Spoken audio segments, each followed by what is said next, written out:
everybody. Happy Monday. Merry Christmas. Happy holidays. Great to be with you here on a 7th consecutive victorious edition. Yes, they won yesterday, okay? Texans Collective. Good to be with all of you this week. It is good to be with you. Second longest winning streak, tied for the second longest winning streak in the history of the Texans. We will talk about it from both sides tonight. What was good, what was bad. Break that all down and take a look ahead at what the playoff picture looks like. A playoff picture that increasingly looks like it's going to include the Houston Texans in some shape, form, or fashion after yesterday's 23-21 win over the Las Vegas Raiders. I'm Sean Pendergast, one half of Payne and Pendergast on Sports Radio 610, 6 a.m. to 10 a.m. weekdays, alongside Landry Locker of The Locker Room with Landry Locker and SNL with Landry and Cody.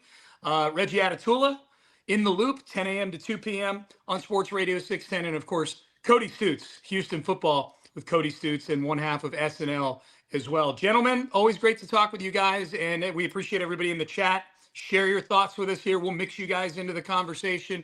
Give us a like, give us a subscribe. We'll remind you to do that again, and we'll talk about Prize Picks a little later too. But if you want to download the Prize Picks app and put in the code Texans, never a bad time to do that as well. So let's get right to it, guys. 23-21, the Texans beat the Raiders yesterday in a game that was way more tense than I think most people anticipated, and it felt early on like this is how it's going to be, I guess. I know Stingley had the pick six, but the offense couldn't get anything going for the Texans until they absolutely needed it in the fourth quarter, and then they went on a couple of drives and were able to seal the game against a really bad football team.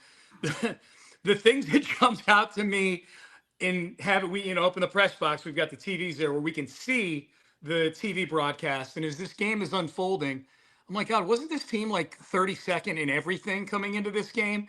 And I looked up there and I saw this is the first one. They went up 14-13. First lead for the Raiders since week 11 against the Dallas Cowboys. And then after the Ashton Genty long run for a touchdown, first time of more than 75 yards rushing since week 5. It's like, oh, yeah, this is a really bad football team. So I guess that's where we begin. How are we feeling about this thing? Is this just a hiccup that teams have? It's the NFL, and you're going to have one of these along the way, a letdown spot?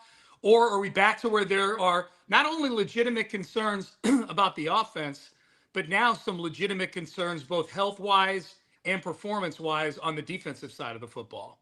I think the good news is you could have found a way to lose a game like this in the two previous seasons with DeMeco Ryans. I think you saw it against Carolina in year one, and then last year you saw it against the Titans. So I guess the good news is if you perform that poorly, you're still able to beat bad teams. The bad news is if you play like this again, you're not winning any more games this year. Like, it doesn't matter if it's this week against the Chargers. It doesn't matter if it's the week after that against the Colts in the playoffs. You're damn sure not winning. So you can't perform like that. So that's really the way that I look at it. There's a lot to dissect when it comes to it, but I do think at the very least they were able to sleepwalk and they were able to figure it out. The amusing thing for me, I thought it was funny, DeMeco just emphasizing that this is a good football team. It's not a good team, brother. Like, it's a terrible football team.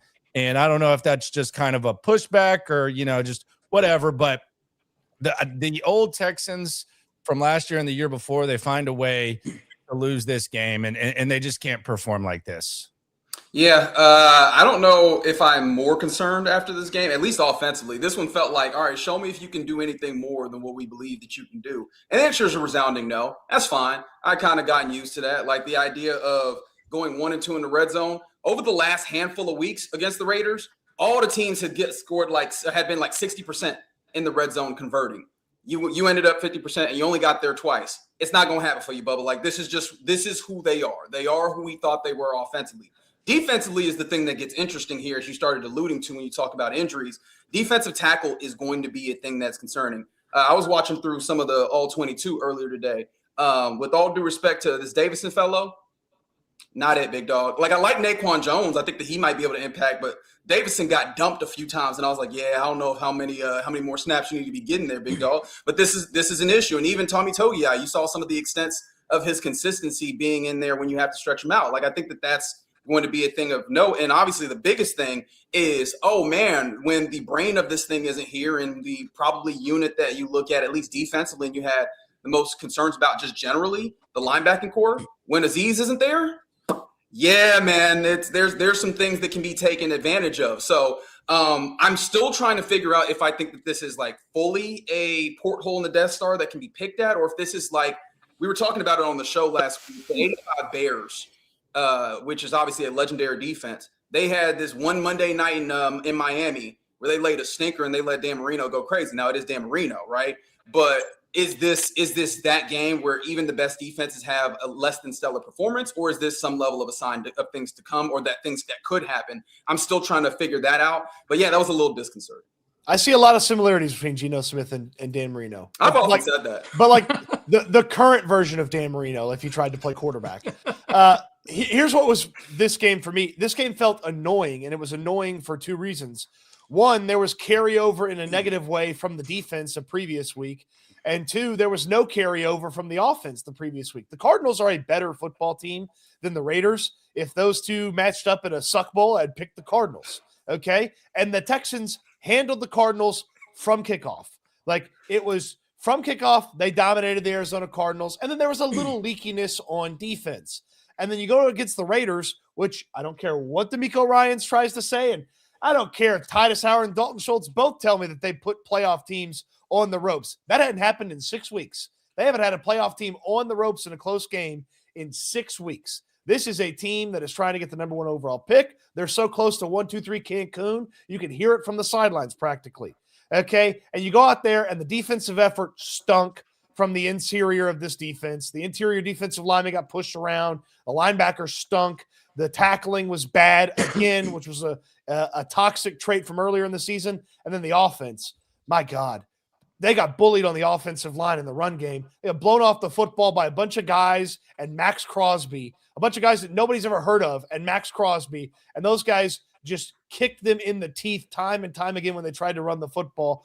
A week after they'd had one of their best rushing performances of the season, their best rushing performance statistically of the season. That was very disappointing and annoying. It was annoying that you couldn't get any carryover on offense. You went back to that same old BS that didn't work and hadn't worked, and all the miscues and misfirings that you had on offense. And then on defense, the leakiness carried over against a worse team than the team you played the previous week. Well, you've got cup and leakiness. My goodness, Cody. I don't know where you Yeah, man. Holiday season over there in the Stoops household. I like it. I don't want to see that internet history. Go ahead, Sean. Sorry. Can I say at least, though, when it comes to like running the football, we knew statistically the Cardinals, terrible run defense. Quietly, Raiders, kind of solid run defense, like highest stuff rate of any team in the league to this point. They like playing with stacked boxes against this pretty mediocre run team. Like, this was something that we could have foreseen. Now, obviously, we probably would have thought that you would find some way to balance that out, knowing that we could see, if we could see this, you could see it too. Nope, not really.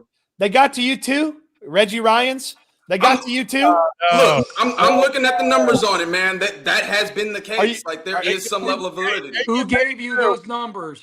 Next Gen Stats, Amazon, Jeff Bezos. Are you going to vote for Devin White as comeback player of the year too, Reggie? Good Lord. Well, he looked like it the way that they were playing. No, I don't have a line to his agents if that's what you're asking. But no, I mean, he played like it. Like they made some plays over there. I'm not trying to take away from the fact that this offense is pretty mediocre, but we've been saying that. Like, that's the thing that's been evident. And I did appreciate this because we did kind of need that knockoff of the high of, oh my God, a 101-yard rusher. Yeah, man, this team is very susceptible to who you're standing up against.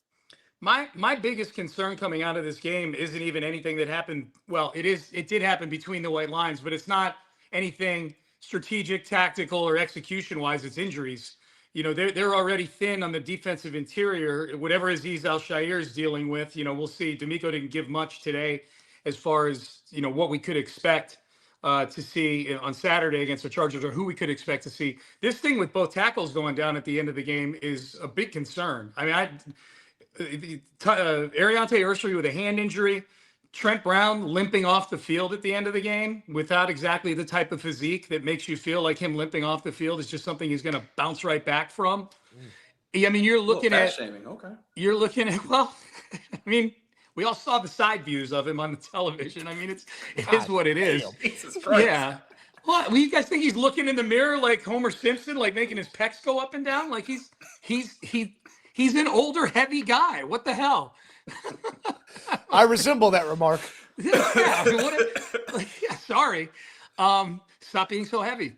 But that's my big concern is just that the injuries are piling up at places where the drop off is awfully, like the drop off from Ursary and Trent Brown and what this line. I mean, it's not been great. And Trent Brown himself, he was the player spotlight on the pregame show this week, and he's like, yeah, no, it feels like there's a lot of people in the media that want to gas up this, not you guys, that want to gas up the offensive line like this is something that's, boy, they've arrived at Shangri-La, Xanadu. This is amazing. And Trent Brown, and I heard an interview that Cole Popovich did with Mark Vandermeer and John Harris, and he sounded miserable in this interview because there's people out there that feel like this is an actual good offensive line. It's just better than last year. It's not good. And now you've got two of the guys that have been fixtures through the improvement to where you've been undefeated since Trent Brown got into the lineup. And now you got a short week and one with a hand injury. Who knows how bad it is? And then another one who's how about I'll just say an older player? I won't body shame. He's an older player who had patellar tendon issues last year, and he's limping off the field at the end of the game. He's an Adonis. Sorry, guys. Devin now we're looking at a rejiggered offensive line, possibly. I think, was it Devin McCourty or Jason McCourty? I have no idea. The broadcast was good though. Either way, like I thought the broadcast was good. So I'm not besmirching it, but he even said 380. Come on.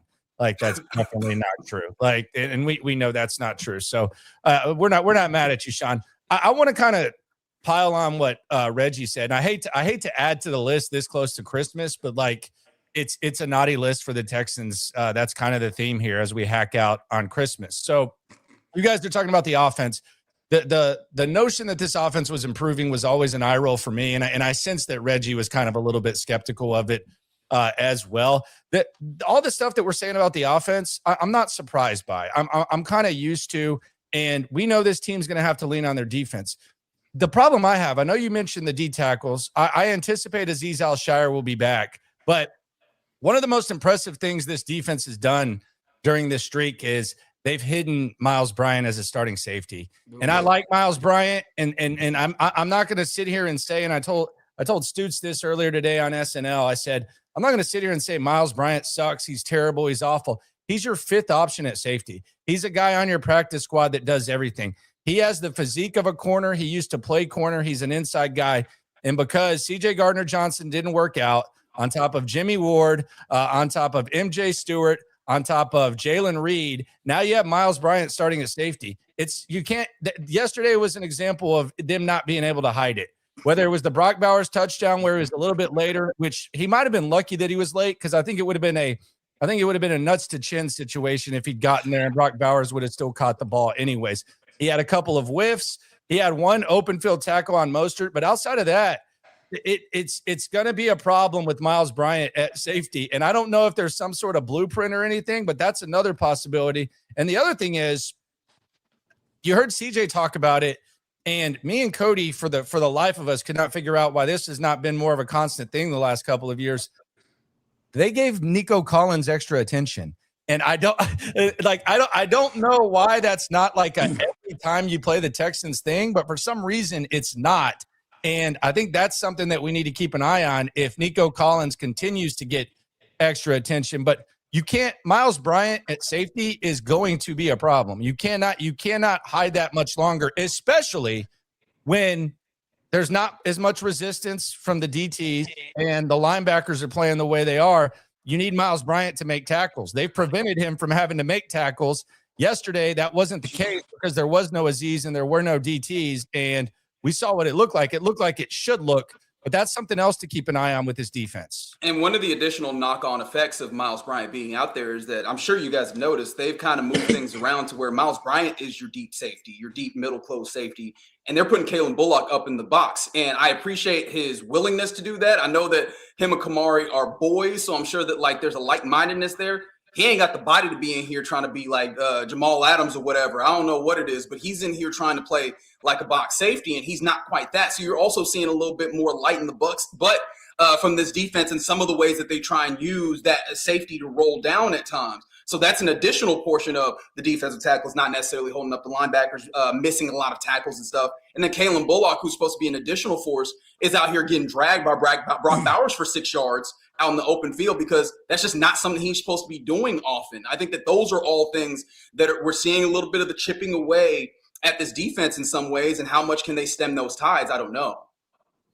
Yeah, this it always feels dirty being critical of this defense when the offense is over there incapable of running the football. The quarterback's missing by 15 yards on guys, although it helped when the official threw the flag in the second half and they did that. But there's the scary part about some of these defensive things you brought up is nobody's coming to save them. It's not like there's some defensive tackle that's going to show up and all of a sudden eat a bunch of reps and eat a bunch of space for them. Losing one of Tim Settle and Mario Edwards was probably survivable. It doesn't look super survivable having lost both of them. Nobody's coming unless they put another plate on Jalen Reed's forearm, I guess, unless he shows up with a brand new forearm and a welded together metal plate in his arm. I guess he's not coming back to fix the safety spot. I do think he's close-ish. I think he's close-ish. I wouldn't completely I'm not saying he's going to play this week, but I wouldn't completely dismiss seeing Jalen Reed again. I wouldn't completely dismiss that. Sure, and I welcome him coming back. He's more physically him like he's a savior, and that's a guy that was your third option at safety there too. So he's played like 100 snaps. Like he's a rookie. Yeah, he's a sixth-round rookie. Yeah, I know he's more physical than Miles Bryant, but he hadn't seen as much football. Like maybe you could combine them together. You'd have a player that you could put back there and trust for the entirety of the time you're going to ask him to do that. But yeah, that's where DeMeco Ryans and the brain trust on defense, they gotta get together and scheme it up the best they can to make sure those weaknesses aren't glaring throughout the course of games. And with that, 21 points plus a pick six. Yeah. 21. Like we've gotten into this phase here where 21 feels like some kind of glitch. Like this. Wow, they gave up 21. They suck. Where to put you like ninth in the league or something. The Raiders do average 14 though. In fairness, I'm not trying to justify it. I'm just saying like when they give up 20 or 21, it's a 5-alarm fire. Or you guys have, Will Anderson and Danielle Hunter had that monster game against Buffalo. And then since then, at least in terms of sacks, it's been next to nothing. I think Will's got his first sack since the Buffalo game yesterday. I mean, the defense through those games since Buffalo has still been operating at a fairly high level, and they've been getting pressure on the passer. Do we have any concerns about either of those guys at this point? I'm tired of the advanced stats. They play better when these guys sack the quarterback. Like I get it. I get the pressures and all this type of stuff, but They play better when they sack the quarterback. I'm not concerned about them at all because either one of them can take over a game at the same moment at the same time. But the reality is like they might need to elevate their play a little bit, which might be it might kind of go back to I can't believe we're nitpicking the defense. I can't believe I'm nitpicking Danielle Hunter and Will Anderson, but they might need to elevate their play. They got to get to the quarterback because good things happen when both these guys are getting sacks. I think they're 8-2 now. Whenever they do, they've got to get to the quarterback and they've got to finish. Like there was the play yesterday where fortunately Geno Smith's awareness in Madden. I don't play Madden anymore, but it's 1 to 100, right? His awareness rating has 99. If his awareness rating is over 7, then that's he gets away from Will Anderson and Danielle Hunter, and then he runs out of bounds 7 yards behind the line of scrimmage, and they show Max Crosby. He's like, what the hell are you doing there? So. Yeah, they got to get the job done. They got to get to the quarterback. It's starting this week. Starting this week, really. Yeah, that offensive line sucks. It's a bad offensive line. You want to complain about the Texans D line? It's bad. That is basically what the Chargers are working with on the offensive line right now with all their injuries. So they do not feel sorry for you. I will be the person who notes, and you can laugh at me if you will. They're throwing bodies at them boys, though. Like there's a lot of instances where you see Will Anderson going through a chip, sometimes a secondary chip, then going and taking on a left tackle with an offense admittedly thinking, let's get this ball out quick because we know what's happening on these edges. Like I do think that hurts the numbers with some of it. I'm not going to say that these guys are not capable of getting to them at that level because you see when it comes to nut cutting time and those teams aren't able to throw all their forces at them, that those guys typically show up. Plus, I do want to acknowledge, as much as it doesn't feel as material as getting these sacks, they're showing up in the run. Like you're seeing 51 and 55 getting those arms in here and slowing things down, or just getting tackles at the line of scrimmage. They are showing up and they're putting their stamp on the game. It just doesn't feel as good as when they're sacking the quarterback. I mean, they had 8 pressures yesterday. They got 3 sacks in those 8 pressures. 8 pressures is the lowest number for this defense in Seattle earlier this year. So, and we all know how that game turned out. And this has not been. I mean, this has been 2 piss poor offensive lines they've gone against too. And I get that there is a effort, and DeMeco Ryans noted it last week. There's an effort, and Will Anderson echoed it, to keep those guys away from the quarterback. Okay, there's been plenty of efforts before, and they've still gotten there. Like Sean, you brought up Buffalo. That's Josh Allen and a pretty decent Buffalo offensive line, and you do that to them. I'm not asking for that every week, but can I see that for a quarter and a half of these games against a bunch of slappy offensive linemen we've never heard of who probably won't start next year? Yeah. Well, that Buffalo game, they did almost no chipping in that game. Like they just decided to for largely play it straight up, and you saw what happened. And almost in some ways, it was probably like a warning shot for the next handful of teams to play. Like, hey, you may want to give some help to these guys on Will Anderson and Danielle Hunter. So and Buffalo can't afford to chip. Like Buffalo does not have any talent in their pass catching core, so they have to have 4 or 5 guys in routes. So they can't afford those extra dudes in. I think that was the benefit that you got there. Yeah, that's a good point. It's a good point. I missed all that great talent that the Raiders were running out there at wide receiver. Big old Brock Bowers, baby. Trey Tucker, Jack Besh. Do I need to name the names for you, Cody? Michael Mayer. Hey, come on now. Michael Mayer, my guy. One catch, 10 yards. Don't disrespect Tyler Lockett in the pipeline. Tyler Lockett. Oh, my God. Tyler Lockett, who asked out of Tennessee so he could go to Las Vegas. The Titans. Yes, he did. Twice washed Tyler Lockett. Yes. All right. We haven't talked about the offense for the Texans much yet, so let's dig into that a little bit. I can tell you that there was a lot this morning on the text page. There was a lot of, are we really going to pay CJ Stroud? CJ is overrated. A lot of CJ was catching a lot of it today from at least the fans who were interacting with the show this morning. Where do you guys? CJ was terrible in the first half of this game. We know that. He was really good in the fourth quarter of this game, and he made a few plays when he needed to down the stretch. CJ himself admitted that effort yesterday is not going to be nearly good enough if they're going to win important games down the stretch here.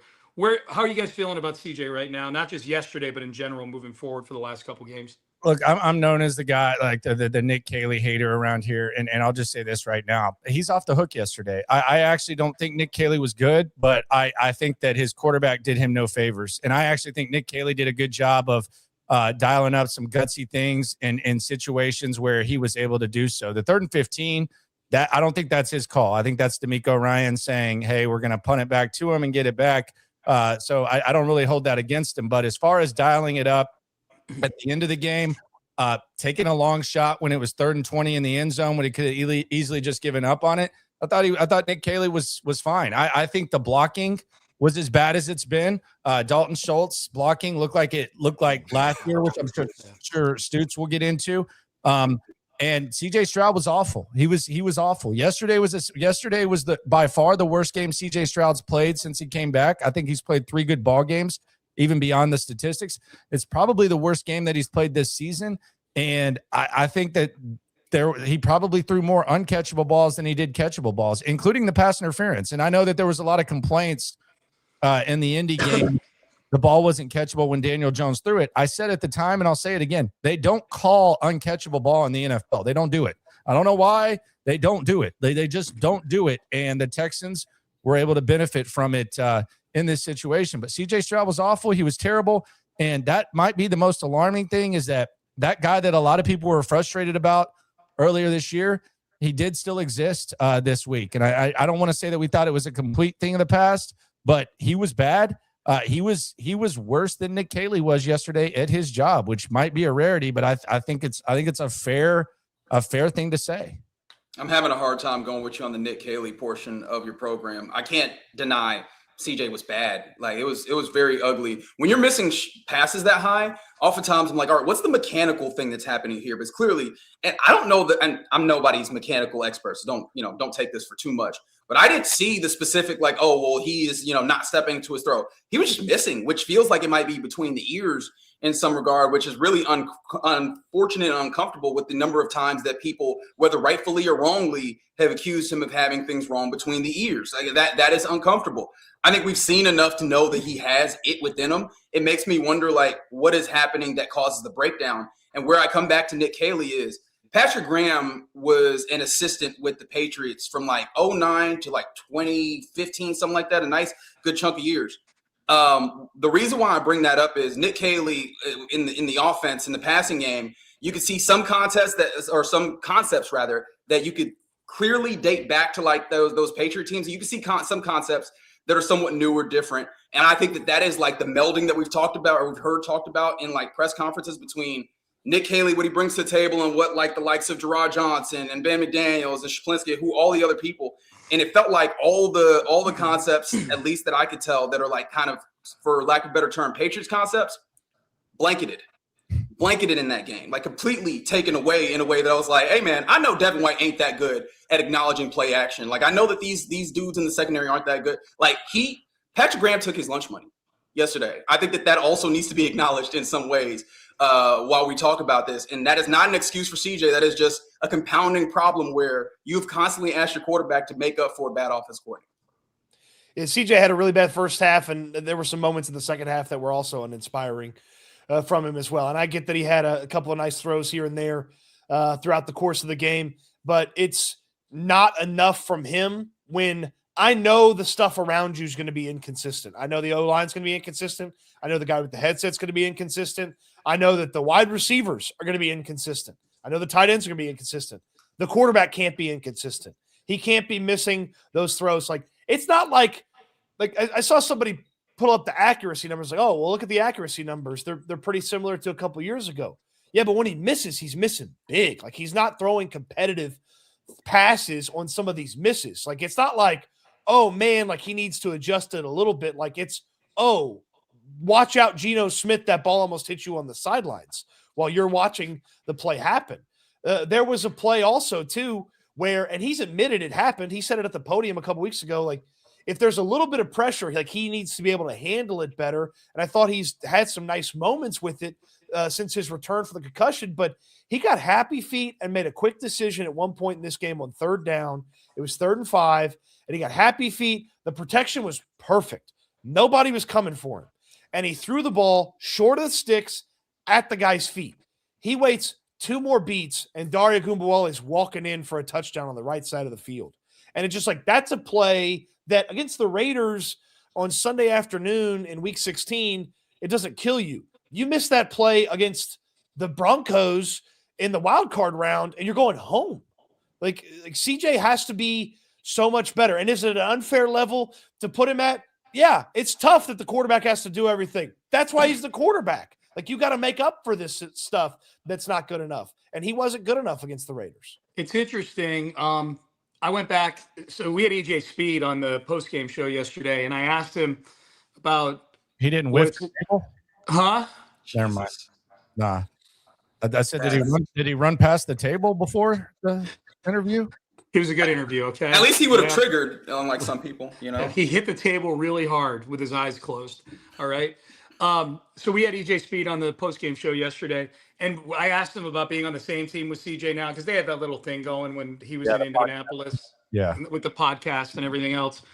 And I went back and looked at the podcast, the most famous episode where Zaire Franklin and EJ Speed were talking about CJ right after CJ's rookie year was over, right after he had beaten them in that play-in game in 2023.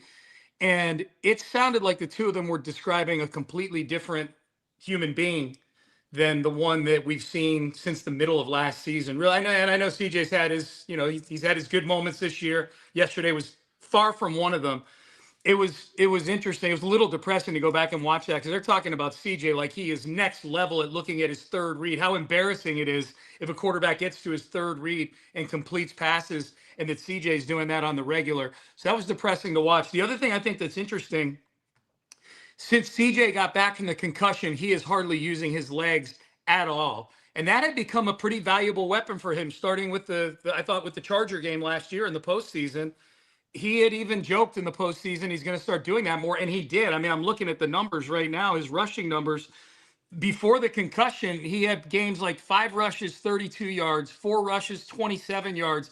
He had the one long 30-yard run against the Ravens, 2 rushes, 25 yards, 7 rushes, 30 yards.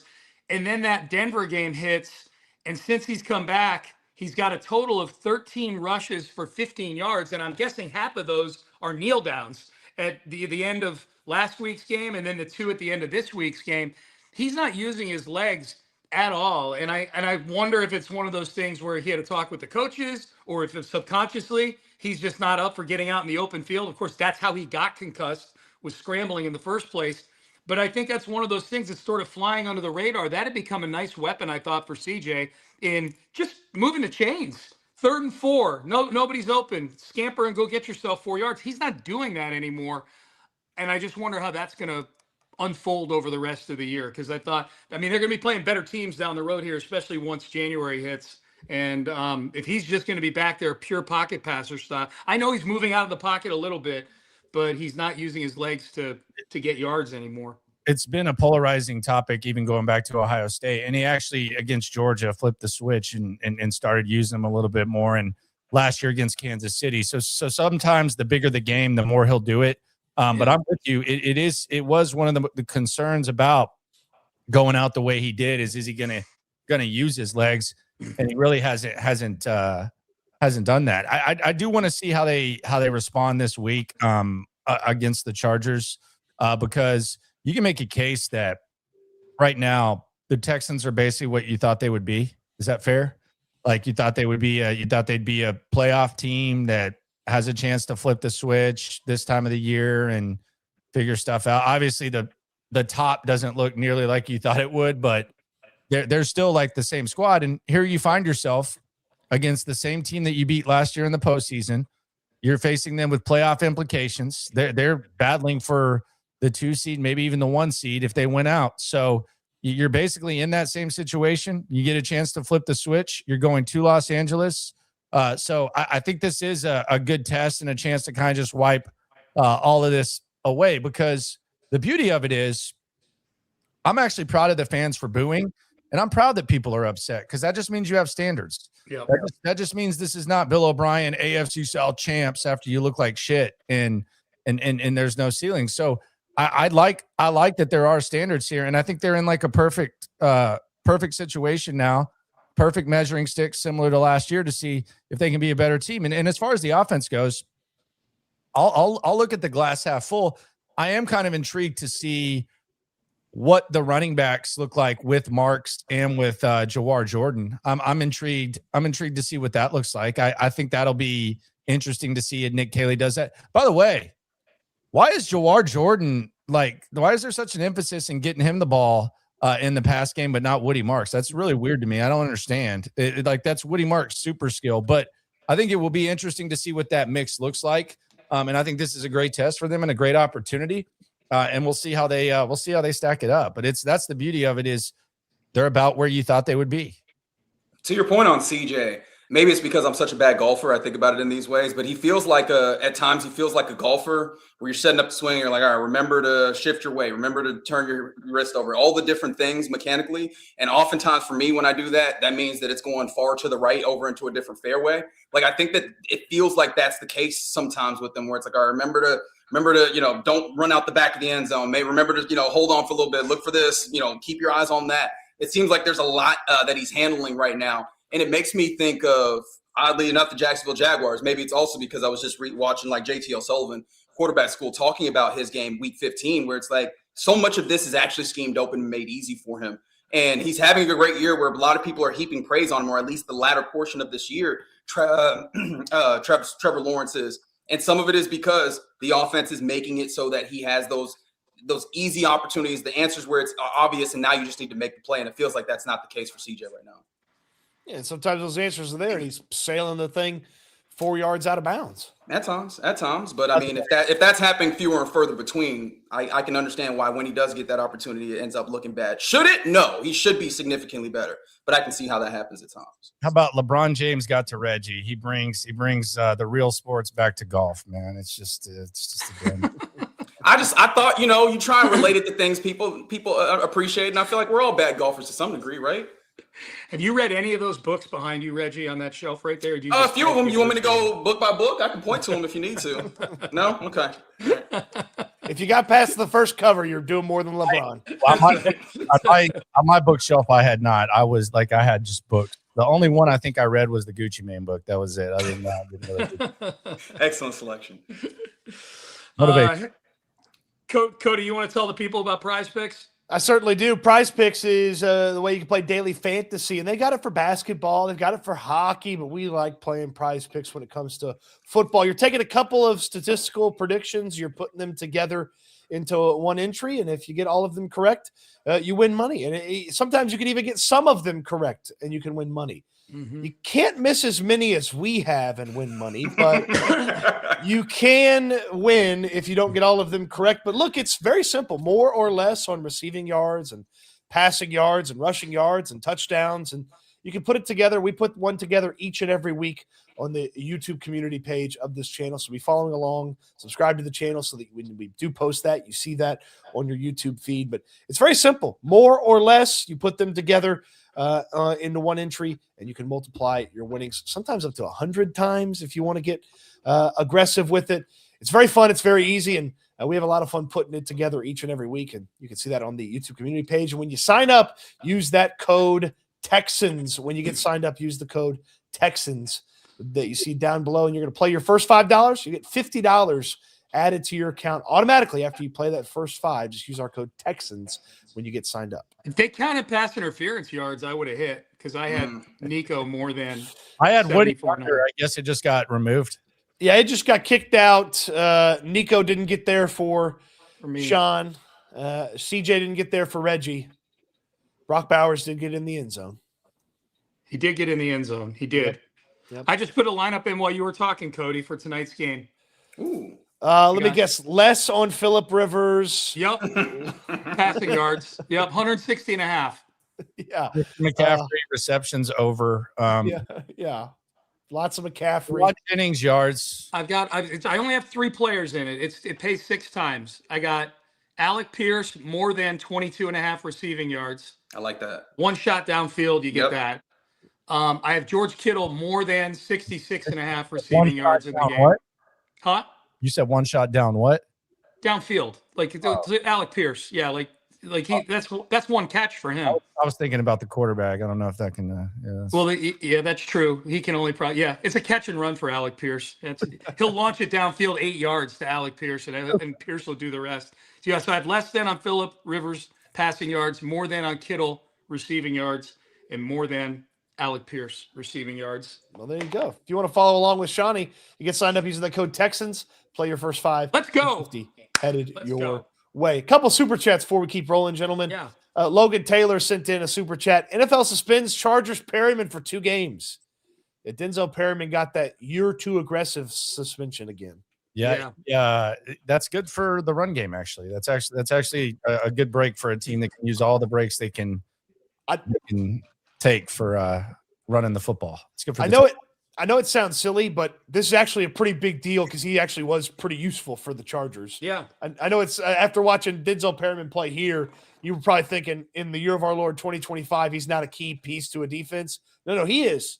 He is. And so next 2 games out for him. Same suspension if you punch a fan in the face at the Ford Field in the front row. It's the same suspension. How many players are sitting there saying it's just 2 games?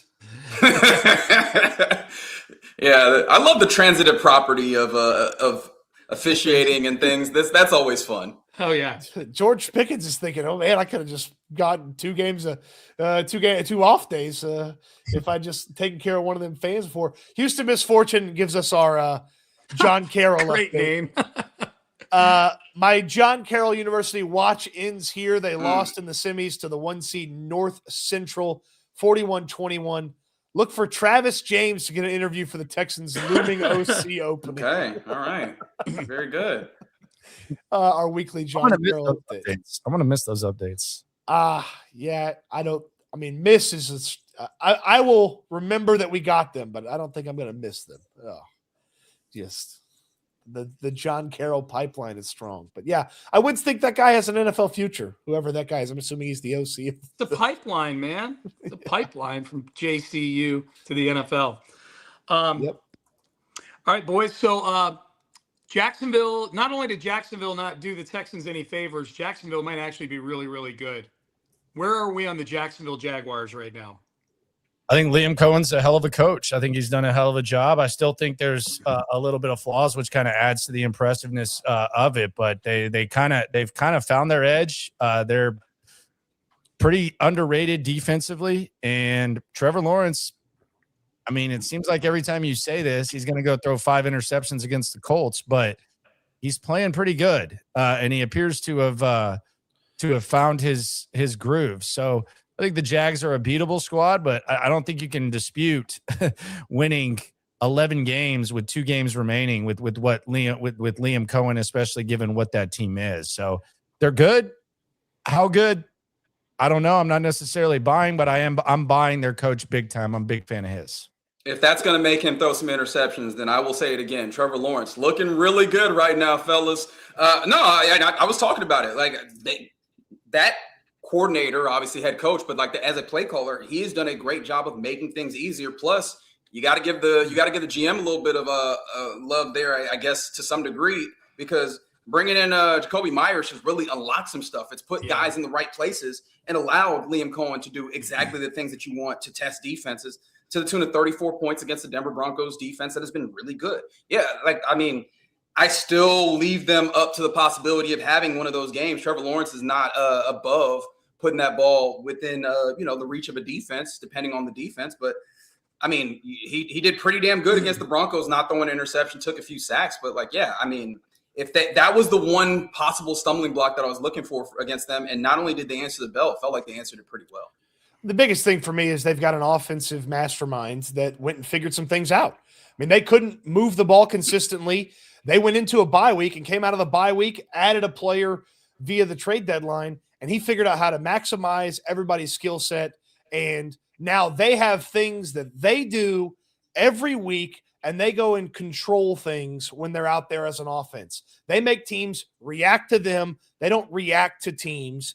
And it's amazing to watch a coach be bad and misuse guys and not be able to put the pieces in the right spot, and then take a moment, reflect, get with his staff, and change those things, and then it works. Because for 2 seasons we've watched 2 guys not be able to do that. And I'm glad that Reggie brought up the addition. They were willing to pay the price and had the extra picks to do it, to go out there and get what they felt like they needed. Is Jacoby Myers some great, amazing player? No, but they needed somebody to have that very specific role filled. The Texans needed some things at the deadline. The price of doing business was too much. You couldn't go get Breece Hall for whatever reason, when you needed a running back that you could turn around and hand the ball to and feel good about him having 20 carries a game, and he's not going to limp off the field every week and live half a quarter in the blue tent. So props to the Jaguars. They're a pretty scary team. You go do that to Denver, that's not nothing. The wild thing to me about Jacksonville is their big move they made before the season was the Travis Hunter trade, which felt like it was all sort of P.T. Barnum kind of stuff. Like, behold, look at this unicorn that I have acquired here that can do anything, and he's going to change the game of football. And he's obviously injured now, but even when he was healthy, he was having almost zero impact on either side relative to what the expectations were. Zero impact on either side of the football. And now it's like these meat and potatoes kind of moves, the 4th and a 6th for Jacoby Myers. So now they've extended for 3 more years as a Jag. That's really kind of solidified things. It's been pretty impressive. For me, I think it does make the next few years kind of fun in the AFC South, at least. Like, there's some serious juice to these games now, with the Jags. And I may come to regret that if the Jags begin to do to the Texans what the Texans had been doing to the Jags for all those years. But, if these are 2 teams that wind up in the postseason, maybe even play each other in the postseason, depending on what happens this weekend, that could start getting lined up. Hey, along those lines, if you guys right now, if the division leaders stay as they are, there's a pretty good chance they do, whatever order they end up in. Right now it's Denver, New England, Jacksonville, and the Steelers, which would leave the Bills, Chargers, and Texans in some order. If you guys could pick who you wanted to play, if you power rank those division leaders, I know Denver is a bye right now, but they might not be by the time this process is all said and done. Who would be what would your pecking order be? Who would you want to play out of all those teams?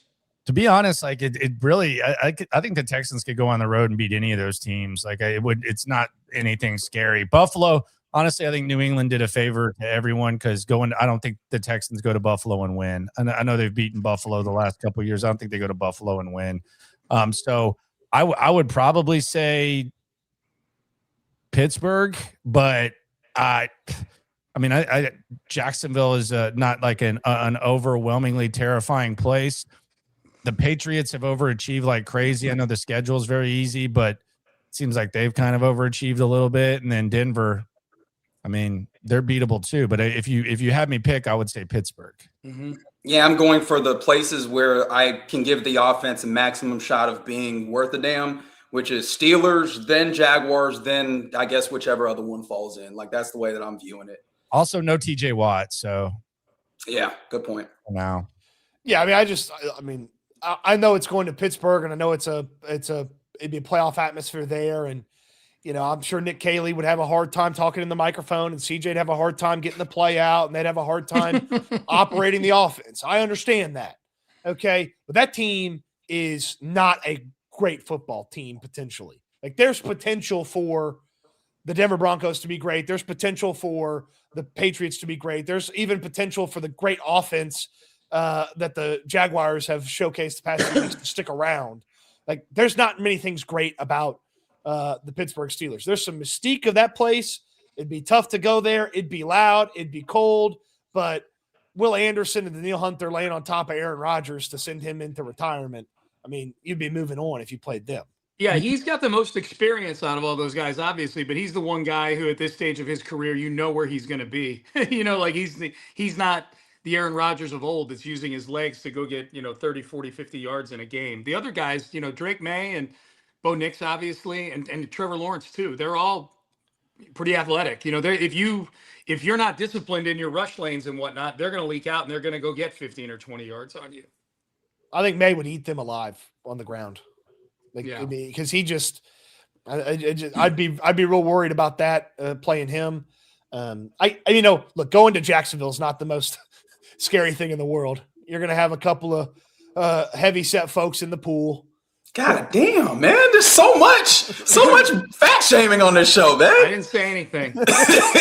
Yeah, but that's my people. I can talk. Yeah, you're right. My bad. Okay. That's your culture. My bad. Yeah. There's gonna be a couple people wearing a swimsuit that's a size too small for them in the pool. Yeah. There's gonna be a bunch of empty seats up at the top. And yeah, they got a good offense, but I like the way your defense matches up with their offense. Yeah. Flipping it over. It's going to be nice and quiet. You can get the play calls in. You can operate that way. It's going to be loud as hell if you go to Pittsburgh, you go to Denver, and you go to New England. Cold too. Cold. Yep, for sure. I do wonder, I do wonder what like Denver would say if you asked them the question about the teams on the outside. I would think that they would probably say they at least want to see the Texans because they're the most battle tested. The defense, I think, is respected league-wide. I don't think that people look at the warts on the defense. And I don't think there's much respect for Justin Herbert, although I think credit to him for playing with the broken hand. I just don't think there's as much respect. But I do wonder what they would say when it comes to this. I think for sure Buffalo would be the least because Josh Allen's Josh Allen. So I think that would be least. But I do wonder, teams would they rather face the Chargers or would they rather face the Texans? Well, there's a draft. So Denver's got to bye. New England, I've long advocated for the drafting of opponents in the postseason. I think it would be fun as hell. I think it would be fun as hell. And that's bulletin board material right off the top. Oh, dude, and made for TV. Like picked us. That's the first thing the coach is going to say. They picked us. They could have picked anybody. 100%. I think New England would pick. I think if it's the same three, if it's the three division, 2, 3, 4. Picking out of 5, 6, 7, I think New England probably picks the Chargers. Yeah. Have to come to cold weather, no offensive line. Justin Herbert's banged up. He's never won a playoff game before. And then the second pick would be Jacksonville. And that would get interesting just because do they pick a division foe that seen them and they've seen you and you've seen them? Or you're right though, Landry, it's risky picking Josh to willfully go against Josh Allen is a ballsy move because I know he's never made a Super Bowl, but he's won a bunch of playoff games before. And the ones he's lost, they haven't lost because of him. They lose 38-35 or whatever the fuck, The craziest thing about it is the Texans are actually in the playoff picture right now. You can say the second most battle tested. Now, if you want to combine Pittsburgh and Aaron Rodgers, that's fine. But I mean, like this version of them, it's the first installment, but they're probably the second most battle tested playoff squad right now behind Buffalo. And that just kind of speaks to how well these coaches have done early on between Vrabel and the rest. Like I think D'Amico's done a decent coaching job this year.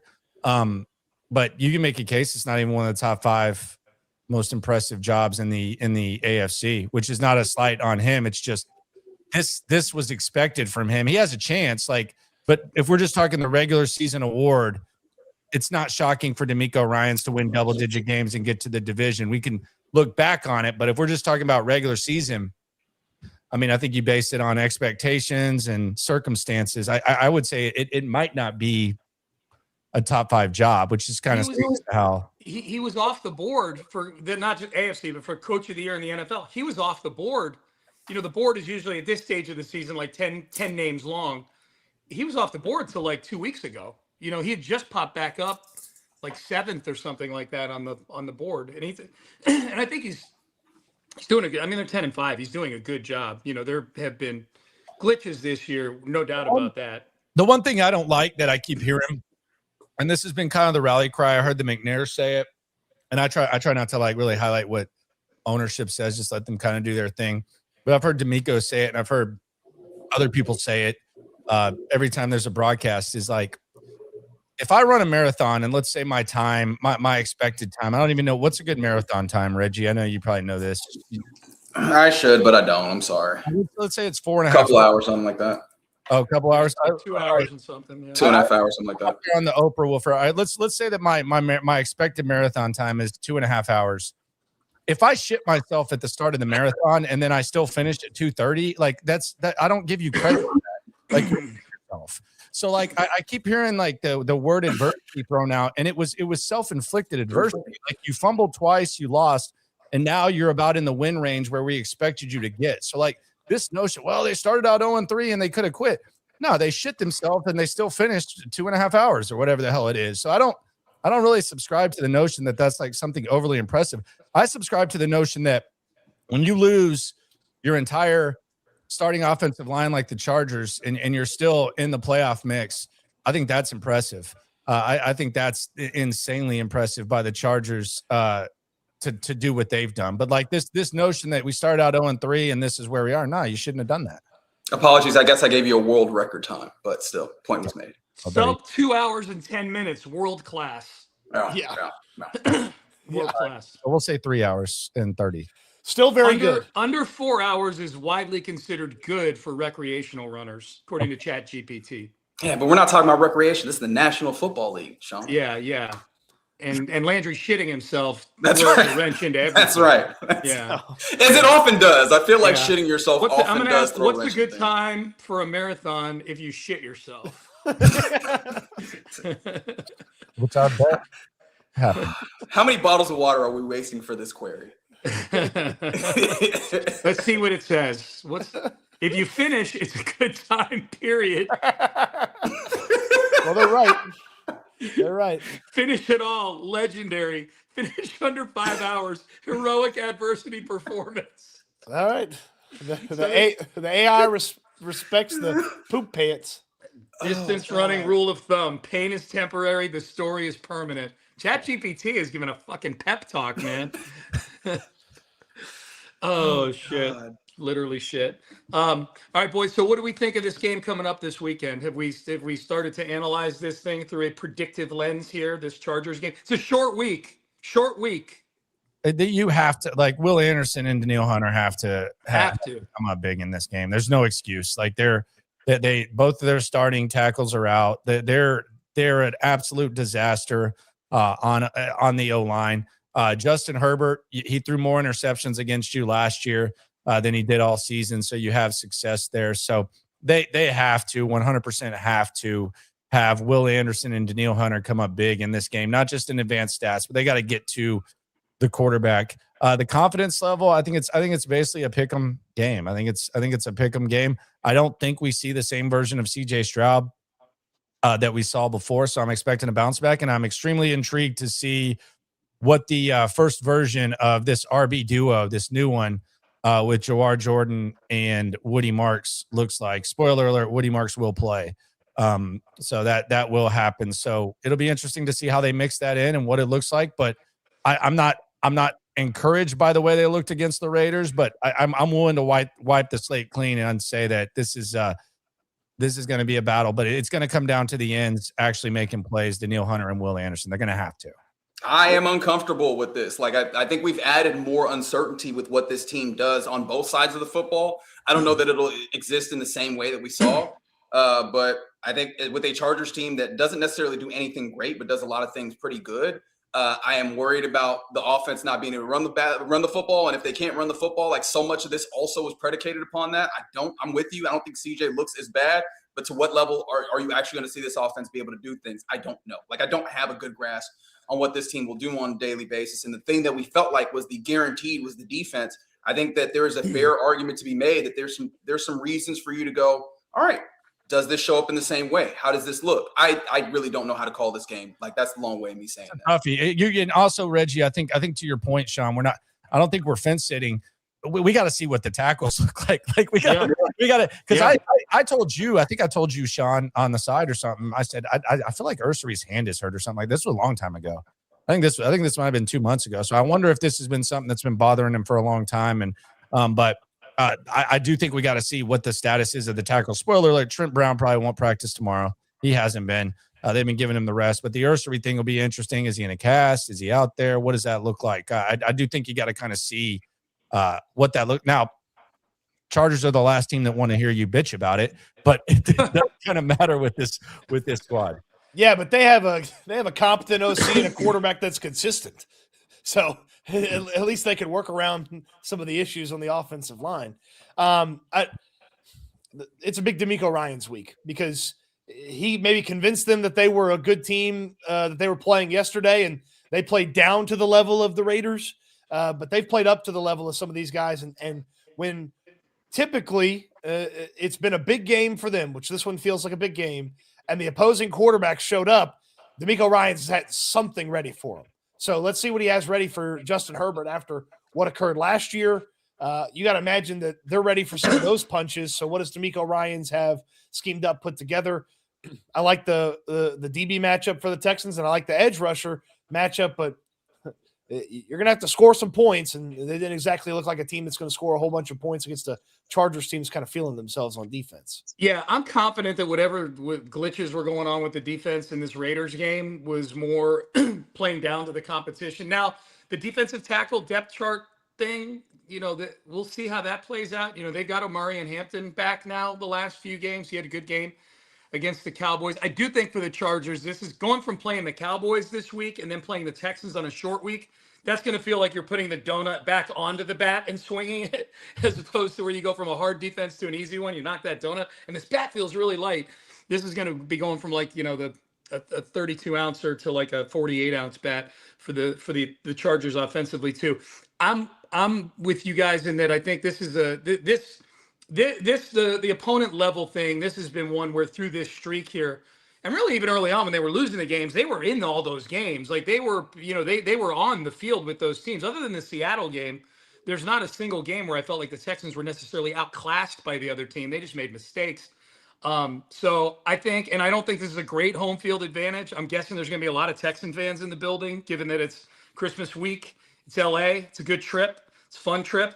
Actually, probably cooler temperatures there than are here right now. So I think there'll be a lot of Texan fans in the building. I think the Texans are going to win this game. And I think the defense, even without blindly not knowing who the tackles are going to be for the Texans offensively, I think this is a step-up game for the defense, given just how decimated the Chargers' offensive line is. Is the problem even the tackles? Because, I think what we saw once Trent Brown went out, you notice that they didn't put no Blake Fisher in there. Like, hey, Titus, come back out here. We'll put Jared Patterson. Like, are they doing the musical chairs? Because last time musical chairs happened, people got real mad about that. Like, what does it look like? I think a lot of that had to do, that had a lot to do with moving Ursary in his very first game over to right tackle. Yeah. So if that ends up being we'll see. By choice and by necessity are two very different things when they're moving stuff around. When they're doing dumb shit like rotating left guards by choice, like they deserve criticism. If out of necessity you have to play Jared Patterson at left guard, Blake Fisher at left tackle, and Titus Howard at right tackle, like, okay, sorry, you're in that situation. That's what you have to deal with. Yep. All right, fellas. Well, it's time to go watch the Colts and see what happens in this thing tonight. Last thing. Who do we want playing quarterback for the Colts next week? If indeed the Texans are in a position where they're rooting for the Colts against the Jags, I think it remains to be seen who we're rooting for in that game, depending on how that Chargers game goes. If they lose that Chargers game next week, and all of a sudden I think we're huge Jag fans just to keep the Colts at bay, and you accept your fate that you're going to be a wild card team. But let's pretend for a second that the Texans beat the Chargers. You're going to want to root for the Colts next week to maybe win the division in Week 18. Who do you want to see at quarterback? Is it Phillip Rivers? So you want the Chargers, you want the Colts to win. Want the Colts? Let's pretend we want the Colts to beat the Jags next week. Phillip Rivers. Phillip Rivers? Yeah, not LaFar. No way. Yeah. I'm kind of hoping for Anthony Richardson, just a generational performance, where he can actually complete a couple passes and just chunk it up, and maybe the Jaguars underestimate him. I'm so get an extension too. Phillip Rivers tonight. I can't wait. My answer was going to be it do not matter. So it's Jags all the way for you, Rich. It doesn't matter who plays quarterback. I don't. Yeah. All right, boys. Well, let's Merry Christmas to all of you. First and foremost, this will be the last time we do this till the birth of our Lord, the birthday of our Lord. So Merry Christmas to everybody in the chat as well. Everybody who's been listening throughout the season. We really appreciate all of you. A reminder as well, hit us with a like, hit us with a subscribe, tell a friend, most importantly. We appreciate that. And subscribe to Prize Picks. Download Prize Picks and put in the code Texans. That's always good too. What's so funny, Reggie? From James Clancy in the chat, what's the update on the Hoes? Surprisingly, the Hoes had a pretty good day. Surprisingly, like, I guess the way that it ended just made it work out. So yeah, shout out to the Hoes and the Texans still managing to keep the Hoes happy. That is funny. All right, boys. Well, Merry Christmas to all three of you guys as well. Appreciate you guys. Landry Locker Room with Landry Locker and SNL. Reggie Atatula, 10 a.m. to 2 p.m. in the loop on Sports Radio 610. Cody Stutes, Houston Football with Cody Stutes and SNL as well. I am Sean Pendergast, 6 a.m. to 10 a.m. Weekdays on Sports Radio 610. I'm Payne and Pendergast. Merry Christmas to all of you. And as always, end stream. Go easy on that virus protection, dudes.